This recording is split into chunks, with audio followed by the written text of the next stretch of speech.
Pagi itu, suasana di sebuah desa kecil di Kabupaten Pati yang biasanya damai mendadak berubah mencekam.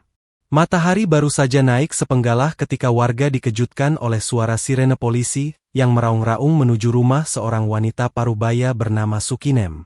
Rumah sederhana berdinding bata itu mendadak menjadi pusat perhatian warga sekitar. Orang-orang berkerumun di luar pagar, berbisik-bisik, saling bertanya apa yang sebenarnya terjadi. Tak ada yang menyangka, rumah yang selama ini tampak biasa saja itu menyimpan rahasia gelap yang begitu mengerikan. Sukinem dikenal sebagai sosok ibu rumah tangga yang pendiam, jarang keluar rumah kecuali untuk belanja di warung depan gang. Suaminya sudah lama meninggal, dan ia hanya tinggal bersama anak sematawayangnya, Bayu, serta sang menantu, Rani. Sekilas keluarga kecil itu tampak harmonis, namun ternyata, di balik dinding rumah sederhana itu, terdapat pertikaian yang perlahan berubah menjadi bara kebencian. Beberapa tetangga bahkan sempat mendengar suara pertengkaran keras dari rumah tersebut beberapa kali. Namun, karena dianggap urusan keluarga, mereka memilih diam dan tak ingin ikut campur. Hari itu, aparat kepolisian mendatangi rumah Sukinem setelah menerima laporan warga tentang bau menyengat bercampur aroma bumbu masakan yang keluar dari dapur rumah tersebut.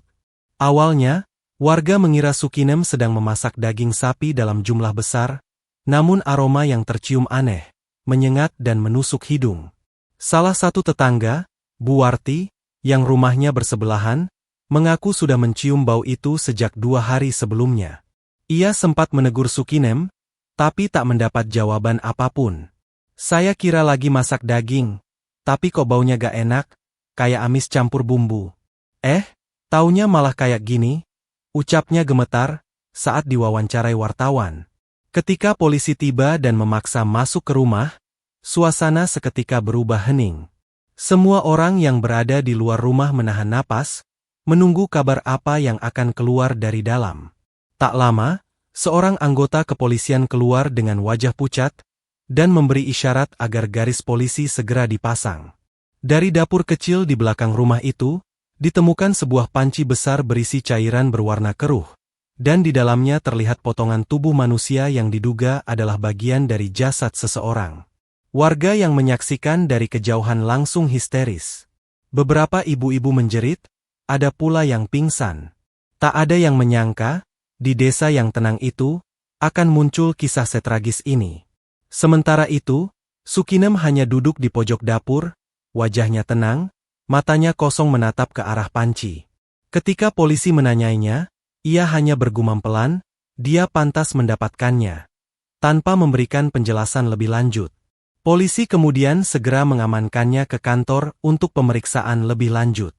Dari rumah itu, selain panci besar, ditemukan pula sejumlah bumbu dapur, pisau dengan bercak darah, serta pakaian wanita yang sudah terbakar sebagian di halaman belakang. Semua barang bukti itu langsung diamankan oleh tim Inafis untuk proses investigasi. Berita penemuan tersebut menyebar cepat bagaikan api disiram bensin.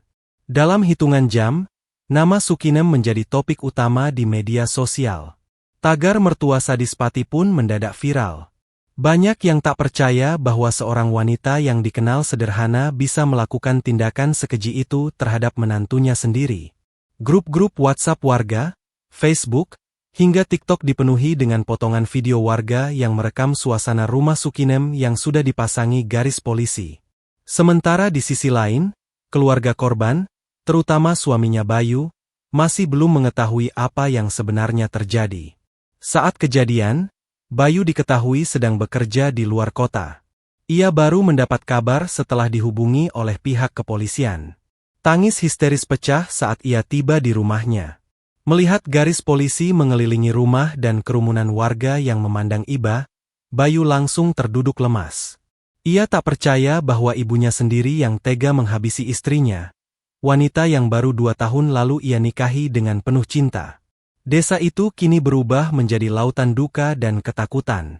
Warga yang biasanya beraktivitas seperti biasa kini enggan melintas di depan rumah Sukinem.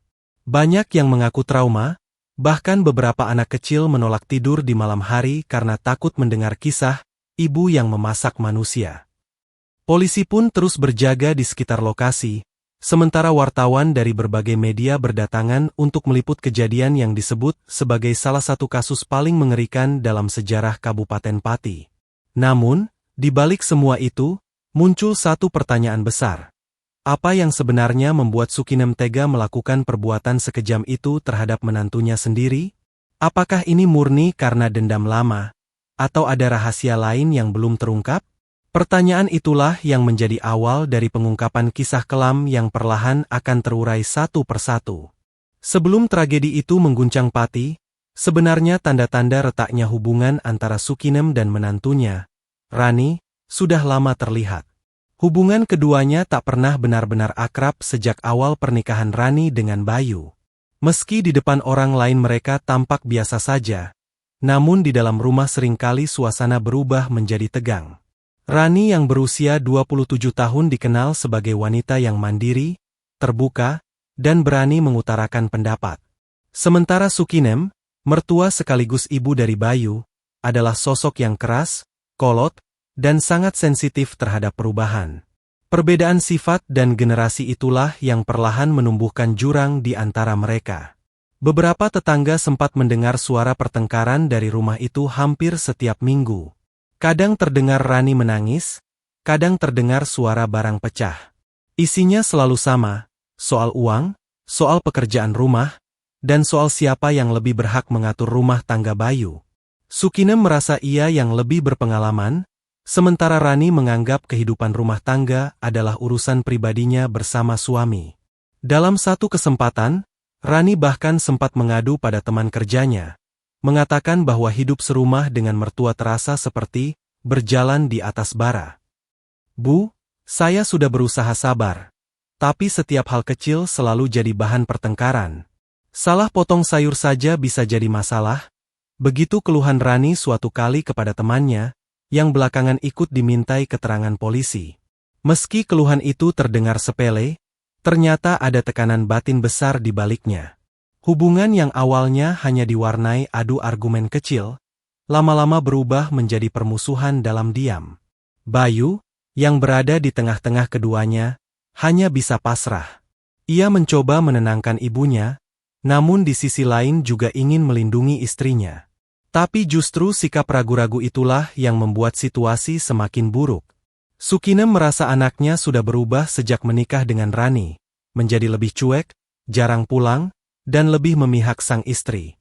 Rasa cemburu sebagai seorang ibu perlahan berubah menjadi kebencian.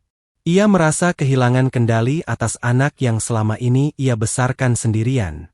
Menurut kesaksian salah satu tetangga, Bu Rukiem, beberapa hari sebelum Rani dinyatakan hilang, Sukinem sempat marah besar. Ia berteriak di halaman rumah sambil mengucapkan kalimat yang kini terasa seperti pertanda buruk. Perempuan itu sudah kebangetan. Kalau terus begini, bisa gila aku. Teriaknya saat itu, membuat warga sekitar sempat keluar rumah karena kaget. Namun, setelah itu, semuanya tampak tenang kembali. Tak ada yang menyangka, di balik ketenangan itu sedang disusun sebuah keputusan gelap yang akan mengubah segalanya.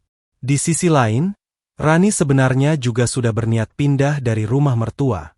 Ia ingin hidup mandiri bersama Bayu di kontrakan kecil, agar tidak lagi terlibat pertengkaran dengan Sukinem. Namun rencana itu belum sempat terlaksana karena Bayu menolak, dengan alasan belum cukup uang untuk pindah. Keputusan itulah yang akhirnya menjadi bumerang. Hari demi hari, ketegangan semakin meningkat. Sukinem mulai jarang bicara dengan Rani, bahkan beberapa kali menolak makan bersama. Mereka hidup di rumah yang sama, tapi seperti dua orang asing yang saling menyimpan kebencian. Puncaknya terjadi seminggu sebelum peristiwa mengerikan itu. Menurut catatan penyelidikan, Sukinem dan Rani sempat bertengkar hebat soal uang belanja. Rani menuduh Sukinem menggunakan uang rumah tangga tanpa izin, sementara Sukinem merasa tidak dihormati sebagai orang tua. Pertengkaran itu nyaris berujung pada adu fisik, hingga akhirnya Bayu harus melerai keduanya. Namun setelah itu, Bayu pergi bekerja keluar kota selama beberapa hari, meninggalkan keduanya sendirian di rumah. Tak ada yang tahu bahwa itulah keputusan yang tanpa disadari membuka jalan menuju tragedi paling kelam dalam hidup mereka. Kini, setelah semuanya terjadi, banyak warga yang menyesal karena tidak ikut campur lebih awal. Mereka mengaku sering melihat tanda-tanda keretakan itu, tapi merasa tidak punya hak untuk menegur. Kalau dulu kami berani menasihati, mungkin semuanya tidak akan seperti ini, ujar Pak Lurah dengan nada menyesal. Tapi penyesalan selalu datang terlambat. Pertikaian yang dibiarkan berlarut-larut akhirnya berubah menjadi kebencian yang menutup hati nurani. Dan dari sinilah awal mula tragedi berdarah itu benar-benar dimulai, dari dendam seorang mertua yang perlahan tumbuh di dalam sunyi, hingga akhirnya meledak dalam bentuk yang tak pernah dibayangkan siapapun. Hari itu, matahari bersinar terik di langit Pati. Suasana di rumah kecil milik Sukinem tampak tenang dari luar. Tak ada yang menyangka bahwa pagi itu akan menjadi awal dari tragedi paling mengerikan yang pernah terjadi di desa itu. Bayu, sang anak, sedang bekerja di luar kota, meninggalkan rumah sejak 3 hari sebelumnya. Di rumah hanya ada 2 orang, Sukinem dan menantunya, Rani. 2 wanita dengan luka batin yang sama-sama dalam, tinggal di bawah satu atap yang penuh ketegangan. Pagi itu, Rani terlihat sibuk di dapur. Ia sedang menyiapkan makan siang sambil sesekali melihat ponsel, membalas pesan dari suaminya. Sementara Sukinem duduk di ruang tamu, menatap kosong ke arah luar jendela. Dalam pikirannya, tumpukan emosi lama kembali muncul, rasa sakit, marah, dan cemburu yang selama ini ia pendam. Ia merasa telah kehilangan anaknya sendiri. Ia merasa Rani telah mengambil segalanya. Kasih sayang, perhatian, bahkan tempatnya di hati Bayu. Ketika Rani masuk ke ruang tamu untuk meletakkan air minum, tanpa sadar ia memulai percakapan yang menjadi pemantik bencana. "Bu, uang belanja bulan ini kayaknya kurang. Saya sudah pakai buat bayar listrik dan belanja dapur," ucapnya dengan nada biasa. Namun di telinga Sukinem, kalimat itu terdengar seperti sindiran. "Kurang? Kamu pikir aku ini mesin uang? Dari dulu kamu gak pernah puas," balas Sukinem dengan suara meninggi. Pertengkaran pun meletus. Rani mencoba menjelaskan, tapi Sukinem terus memotong ucapannya. Kata demi kata berubah menjadi amarah, lalu makian. Barang di meja berjatuhan. Piring pecah. Rani berusaha menghindar, namun Sukinem, yang sudah dikuasai emosi, berlari ke dapur dan mengambil pisau besar yang biasa dipakai memotong daging. Detik-detik berikutnya menjadi kabur. Berdasarkan hasil olah TKP dan keterangan forensik, diduga Sukinem menusuk Rani berkali-kali di bagian dada dan leher. Rani sempat berteriak meminta tolong, namun karena rumah berada di pinggiran kebun bambu yang agak jauh dari tetangga, tak ada yang mendengar jeritannya. Dalam waktu singkat, Rani tersungkur tak bergerak di lantai dapur, tubuhnya bersimbah darah. Sukinem menatapnya lama, napasnya memburu, namun wajahnya tanpa ekspresi. Seolah semua amarah yang selama ini ia tahan telah meledak sekaligus. Setelah menyadari apa yang baru saja ia lakukan, Sukinem panik. Ia berlari ke kamar, menutup pintu, lalu menangis keras-keras. Namun tangis itu hanya berlangsung sebentar. Ketakutan mulai menguasainya, takut ditangkap polisi, takut dipermalukan warga, takut kehilangan anaknya. Dalam kebingungan dan keputusasaan, muncul ide gila di kepalanya. Ia berpikir, satu-satunya cara untuk menghapus jejak adalah menghilangkan tubuh Rani. Sukinem lalu menyeret tubuh menantunya ke belakang rumah. Di dapur, ia menyiapkan panci besar yang biasa digunakan untuk memasak sop dalam jumlah banyak. Air mendidih di atas kompor, uap panas memenuhi ruangan, dan aroma bumbu dapur mulai tercium. Perlahan, ia melakukan hal yang tak bisa dinalar, memasukkan potongan tubuh ke dalam panci besar itu. Ia menambahkan garam, daun salam, dan potongan sayur, seolah sedang memasak seperti biasa. Dalam pikirannya yang sudah kacau, ia merasa sedang membersihkan dosa. Beberapa jam kemudian, aroma tajam yang bercampur dengan bumbu mulai keluar dari dapur. Sukinem membuka semua jendela, berharap bau itu tak mencurigakan. Namun, justru dari sanalah semuanya terungkap. Bau itu terlalu menyengat, bukan aroma masakan biasa. Tetangga yang tinggal di seberang rumah, seorang ibu muda bernama Lilis, mengaku mencium bau aneh itu saat sore hari. Saya pikir awalnya dia masak daging kambing, tapi lama-lama kok baunya beda, kayak amis, tapi juga wangi bumbu, ujarnya kepada polisi. Malam itu, Sukinem duduk di kursi tua di ruang tamu, menatap kosong ke arah dapur. Ia tidak tidur. Tubuhnya gemetar, tangannya masih berlumuran noda yang tak sepenuhnya bisa hilang. Dalam diam, ia berbicara sendiri, seolah sedang berdebat dengan pikirannya. Dia pantas, dia yang bikin anakku menjauh. Aku cuma ingin tenang. Begitu pengakuannya di kemudian hari kepada penyidik. Keesokan harinya, beberapa warga kembali mencium bau yang semakin kuat. Mereka akhirnya melapor kepada ketua RT. Polisi datang, memeriksa rumah Sukinem, dan menemukan pemandangan yang membuat semua yang melihatnya tak akan pernah lupa seumur hidup. Di atas kompor masih mendidih panci besar berisi cairan berwarna keabu-abuan dengan potongan tubuh manusia di dalamnya. Sukinem tak melawan. Ia hanya menatap polisi dengan mata kosong, lalu berkata pelan, "Saya sudah bersihkannya. Dia gak akan nyakitin anak saya lagi." Sontak suasana desa itu berubah total. Dalam waktu singkat, berita menyebar ke seluruh pelosok Pati. Warga berbondong-bondong datang, tak percaya dengan apa yang baru saja terjadi di lingkungan mereka. Seorang mertua yang selama ini dikenal pendiam dan sederhana, ternyata menyimpan kebencian yang sedalam jurang. Kebencian yang akhirnya meledak menjadi tindakan paling mengerikan yang bisa dilakukan manusia. Hari itu menjadi hari yang tak akan pernah dilupakan oleh siapapun yang tinggal di desa itu. Hari di mana amarah dan dendam menelan akal sehat, dan cinta seorang ibu berubah menjadi kejahatan yang menakutkan. Sore itu, suasana desa Tegalharjo, Kecamatan Margoyoso, Kabupaten Pati, mendadak mencekam. Langit yang biasanya cerah tiba-tiba terasa muram, seolah ikut menyaksikan kebiadaban yang baru saja terjadi di sebuah rumah kecil di ujung gang sempit. Bau menyengat yang selama 2 hari terakhir membuat warga resah akhirnya terjawab. Setelah laporan dari ketua RT diterima, tim kepolisian segera datang ke lokasi untuk memeriksa sumber bau tersebut. Tak ada yang menyangka, pemeriksaan itu akan berujung pada penemuan yang paling mengerikan dalam sejarah desa itu. Beberapa petugas mendobrak pintu dapur yang terkunci dari dalam. Begitu pintu terbuka, mereka disambut oleh aroma tajam bercampur bumbu rempah dan darah yang membuat siapapun yang mencium langsung mual. Asap tipis mengepul dari atas panci besar di atas kompor yang masih menyala. Salah satu anggota polisi, dengan tangan gemetar, membuka tutup panci itu perlahan. Begitu tutupnya terangkat, terdengar seruan keras yang langsung membuat seluruh ruangan membeku.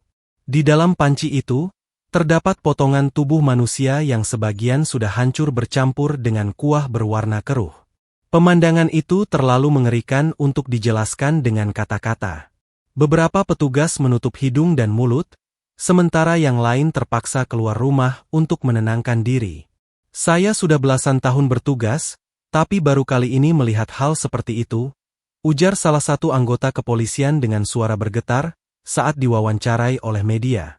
Tak jauh dari dapur, polisi juga menemukan jejak darah yang masih basah di lantai dan sebuah pisau dapur dengan gagang kayu, masih menempel sisa jaringan manusia. Di halaman belakang, ditemukan pakaian wanita yang sudah terbakar sebagian, serta sisa abu di tungku tanah liat. Semua barang bukti itu langsung diamankan oleh tim Inavis untuk proses identifikasi forensik. Sementara itu, Sukinem hanya duduk diam di pojok ruangan, wajahnya datar tanpa ekspresi, seolah tidak mengerti apa yang sedang terjadi di sekelilingnya.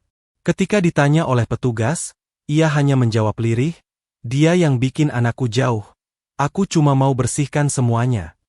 Suara itu pelan, namun cukup untuk membuat bulu kuduk siapapun yang mendengarnya berdiri. Polisi kemudian segera mengamankan Sukinem dan membawanya ke kantor Polres Pati untuk pemeriksaan lebih lanjut. Di luar rumah, suasana semakin kacau. Warga berteriak, beberapa menangis histeris, Dan sebagian lain masih tak percaya bahwa wanita tua yang selama ini mereka kenal sebagai sosok pendiam ternyata bisa melakukan tindakan sekeji itu. Berita penemuan potongan tubuh manusia di rumah Sukinem menyebar cepat. Dalam hitungan jam, media lokal hingga nasional datang meliput. Wartawan berdesakan di depan garis polisi, kamera dan mikrofon diarahkan ke rumah yang kini menjadi pusat perhatian seluruh negeri. Jalan kecil menuju rumah itu kini dipenuhi warga yang ingin melihat dengan mata kepala sendiri lokasi kejadian yang membuat semua orang bergidik ngeri. Menurut hasil identifikasi awal, potongan tubuh yang ditemukan di panci itu cocok dengan ciri-ciri Rani, menantu Sukinem yang telah dilaporkan hilang oleh keluarganya seminggu sebelumnya. Polisi juga menemukan beberapa bagian tubuh lain yang disembunyikan di dalam ember tertutup di kamar mandi belakang. Forensik memastikan bahwa seluruh bagian tubuh tersebut milik korban yang sama. Kapolres Pati dalam konferensi pers menyebutkan, dari hasil pemeriksaan awal, pelaku diduga melakukan pembunuhan berencana, kemudian mencoba menghilangkan jejak dengan cara memasak sebagian tubuh korban.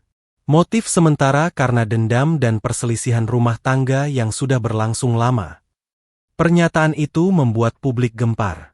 Banyak yang tidak percaya bahwa motif sesederhana itu bisa membuat seseorang melakukan tindakan sekejam itu. Sementara itu, di luar rumah Sukinem, suasana berubah menjadi lautan duka dan rasa takut. Anak-anak dilarang keluar malam, dan warga sekitar mengaku sulit tidur sejak kejadian itu. Bau itu masih tercium di hidung saya, rasanya ngeri kalau lewat depan rumahnya, ujar seorang warga dengan mata sembab. Tak hanya warga, banyak netizen di media sosial ikut bereaksi. Tagar sop menantu, tragedi Pati, dan mertua sadis mendadak viral di berbagai platform. Ada yang mengecam, ada pula yang merasa iba terhadap kondisi mental Sukinem. Namun di balik keramaian media dan kemarahan publik, ada satu fakta yang semakin memperjelas tragedi ini, bahwa kebencian yang dibiarkan tumbuh di dalam rumah, tanpa komunikasi dan kasih sayang, bisa berubah menjadi benih kejahatan paling keji yang bahkan sulit diterima oleh logika manusia. Sementara itu, jasad Rani yang telah berhasil dikumpulkan dan diidentifikasi akhirnya diserahkan kepada keluarganya untuk dimakamkan secara layak. Tangis pecah di pemakaman, sementara Bayu, sang suami, hanya bisa terduduk lemas di sisi pusara. Ia tak menyangka, dua wanita yang paling ia cintai di dunia justru saling menghancurkan. Dan yang satu kini akan ia kunjungi di penjara, bukan di rumah. Malam itu, ruang interogasi di Polres Pati terasa begitu dingin dan sunyi.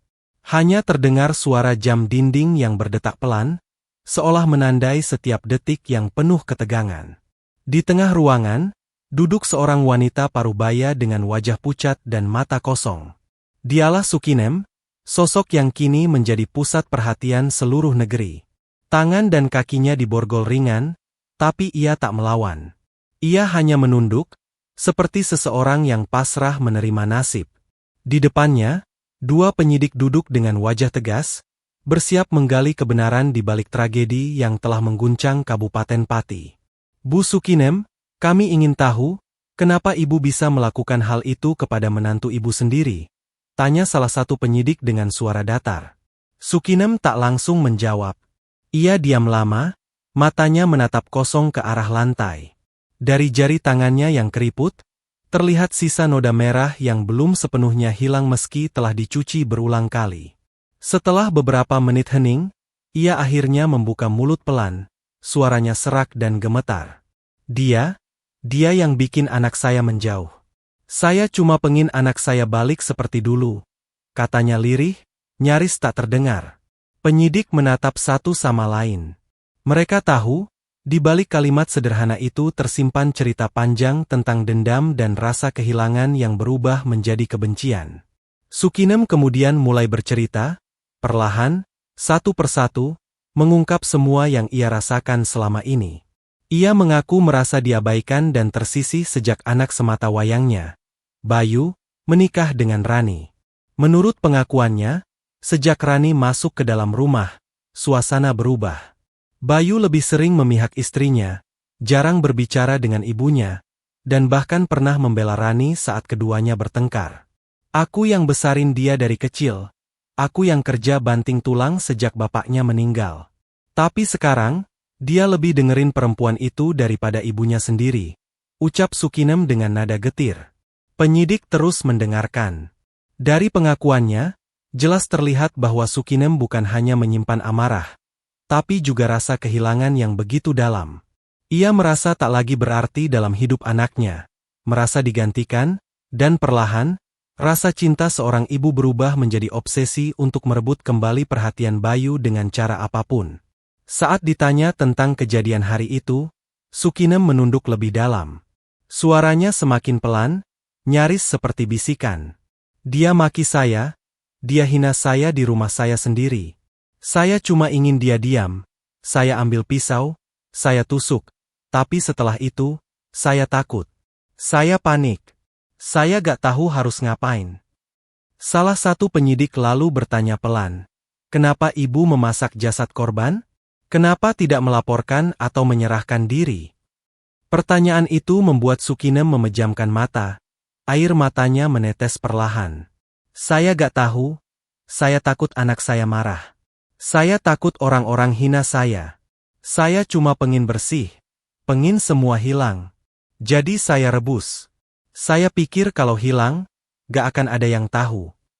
Suasana ruang interogasi mendadak sunyi. Tak ada satupun kata yang keluar setelah pengakuan itu.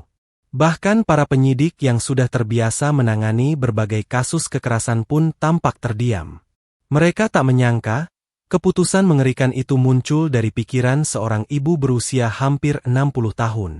Sebuah keputusan yang lahir bukan dari kebencian semata, tapi dari tekanan batin dan sakit hati yang menumpuk bertahun-tahun. Tim psikolog dari kepolisian kemudian dilibatkan untuk memeriksa kondisi kejiwaan Sukinem. Hasil awal menunjukkan bahwa pelaku mengalami gangguan kejiwaan ringan akibat depresi dan tekanan emosional jangka panjang.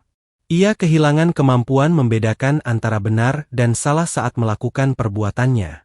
Dalam kondisi seperti itu, rasa takut bercampur panik membuatnya bertindak di luar logika. Namun, penyidik tetap menegaskan bahwa alasan itu tidak bisa menghapus tanggung jawab hukumnya. Selama proses pemeriksaan, Sukinem beberapa kali menangis histeris, memanggil nama anaknya, dan memohon agar Bayu tidak membencinya.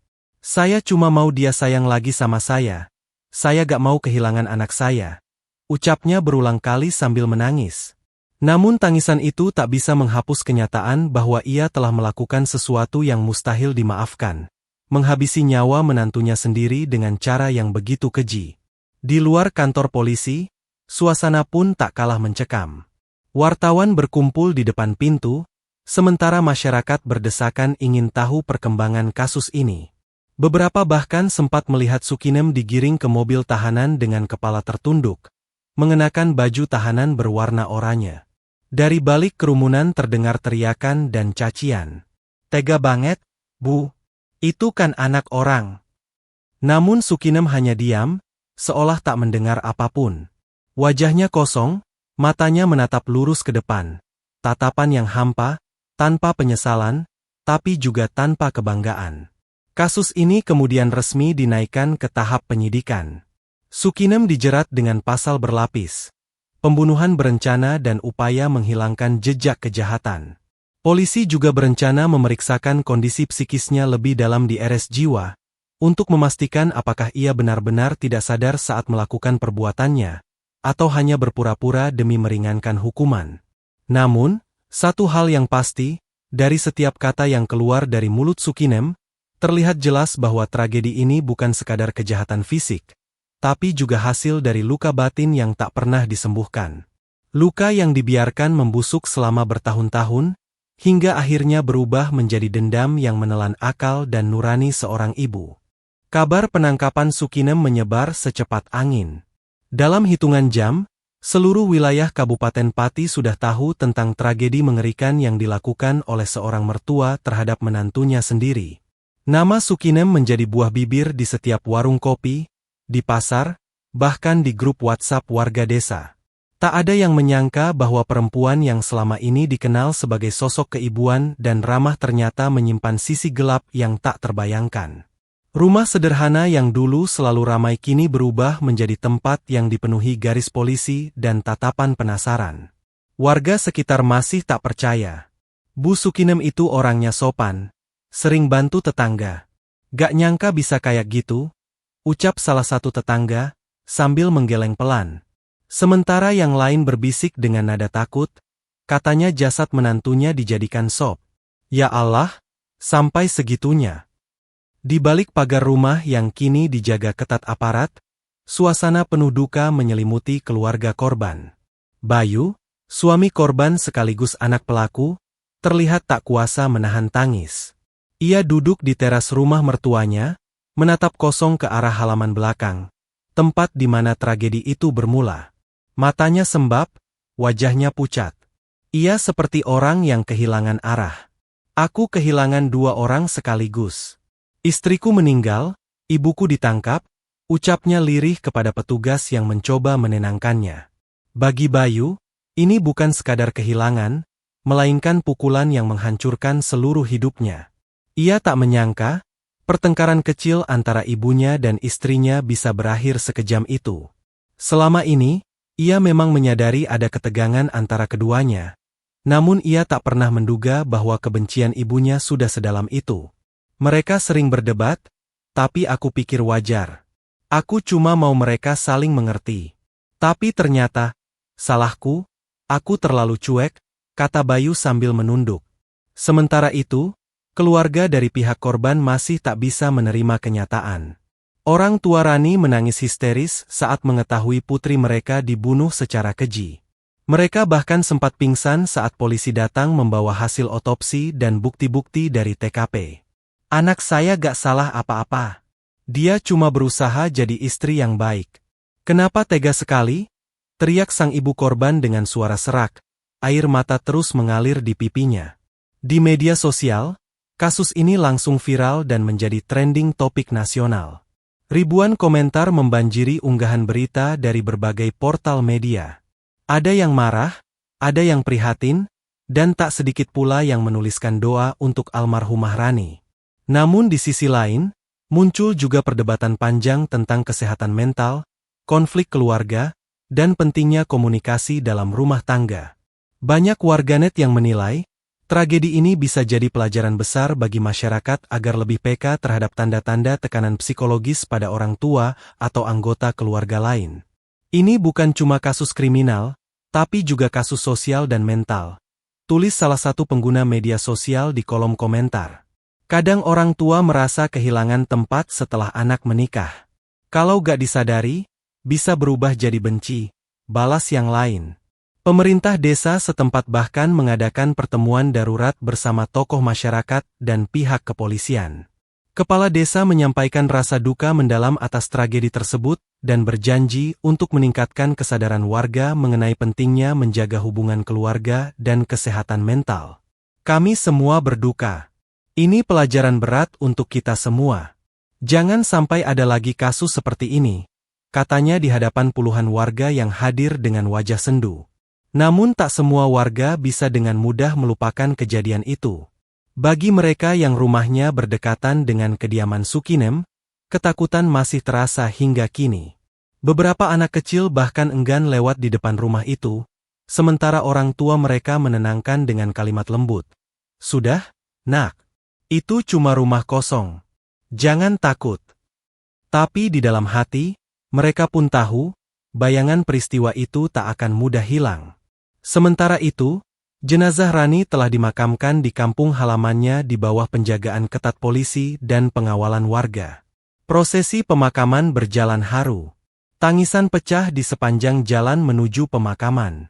Bayu, dengan langkah lemas, ikut mengusung peti jenazah istrinya. Di atas makam, ia menunduk lama, berbisik pelan, "Maafkan aku, Ran, aku gak bisa jagain kamu." Kalimat itu membuat semua orang yang hadir meneteskan air mata. Beberapa hari setelah pemakaman, Bayu memutuskan untuk meninggalkan rumah itu. Ia memilih tinggal sementara di rumah saudaranya di luar kota. "Aku gak sanggup lagi pulang ke sana," ucapnya singkat saat diwawancarai media. Di rumah itu terlalu banyak kenangan. Tentang cinta, tentang pertengkaran, dan kini tentang darah. Kisah ini menjadi cambuk keras bagi banyak orang. Betapa dendam dan sakit hati dalam keluarga, jika dibiarkan, bisa berubah menjadi bencana besar. Banyak keluarga mulai belajar membuka diri, saling berbicara, dan mencari pertolongan saat emosi mulai menguasai.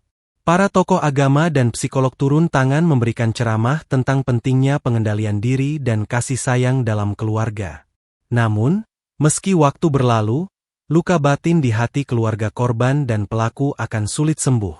Tragedi ini bukan sekadar kasus hukum, tapi luka sosial yang meninggalkan trauma mendalam bagi seluruh warga. Nama Sukinem kini menjadi simbol dari kegelapan yang lahir dari cinta yang salah arah.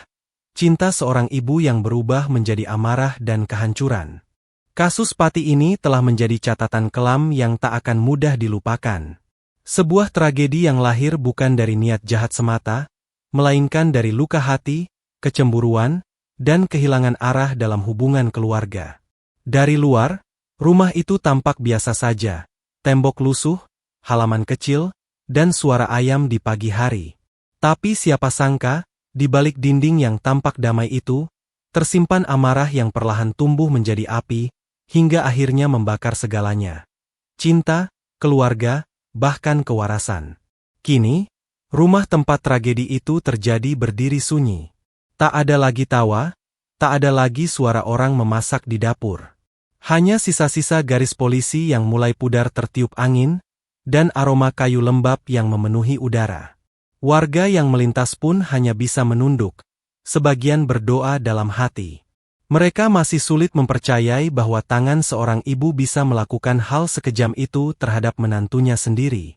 Sementara itu, Bayu, anak yang menjadi pusat dari pusaran duka ini, kini menjalani hidupnya dalam bayang-bayang penyesalan. Dalam setiap wawancara, ia jarang berbicara banyak. Ia hanya menatap jauh, seolah setiap kenangan terus berputar di kepalanya. Kalau saja waktu bisa diulang, aku akan peluk mereka berdua lebih sering, katanya pelan dalam sebuah wawancara televisi. Kalimat itu menggambarkan segalanya, penyesalan, kehilangan, dan rasa bersalah yang mungkin akan menghantuinya seumur hidup.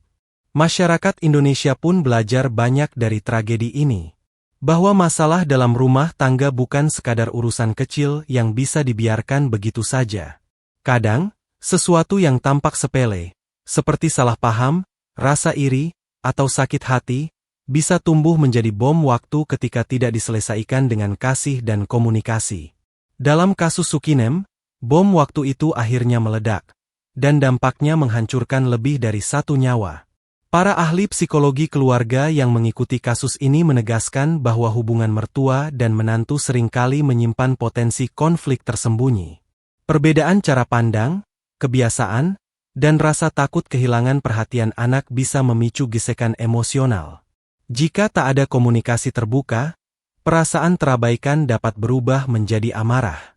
Cinta yang tak diimbangi pemahaman bisa berubah menjadi racun, kata salah satu psikolog dalam konferensi pers setelah kasus ini viral. Dari sisi hukum, proses terhadap Sukinem tetap berjalan. Ia akan menghadapi tuntutan berat atas perbuatannya. Namun bagi sebagian orang, hukuman penjara bukanlah akhir yang memadai, karena luka yang ditinggalkan jauh lebih dalam dari sekadar pidana. Ini adalah luka batin yang menimpa dua keluarga sekaligus, dan meninggalkan trauma bagi seluruh warga sekitar. Kasus ini menjadi pengingat keras bagi kita semua, bahwa kekerasan tidak pernah lahir dalam semalam. Ia tumbuh perlahan, dimulai dari kata-kata kasar, dari sikap yang diabaikan, dari rasa iri yang dibiarkan berakar. Hingga akhirnya, ketika kendali diri hilang, semuanya terlambat. Dalam setiap rumah, selalu ada ruang untuk saling memahami. Mungkin tidak mudah, tapi itulah kunci agar tragedi seperti ini tidak terulang lagi. Karena sejatinya, keluarga adalah tempat untuk pulang, bukan ladang untuk menanam kebencian. Kini, nama Sukinem dan Rani menjadi dua sisi dari kisah yang sama, kisah tentang cinta, luka, dan kehancuran. Sebuah kisah nyata yang akan selalu dikenang bukan karena kehebohannya, tapi karena pelajaran pahit yang ditinggalkannya. bahwa kasih sayang tanpa kendali bisa berubah menjadi petaka.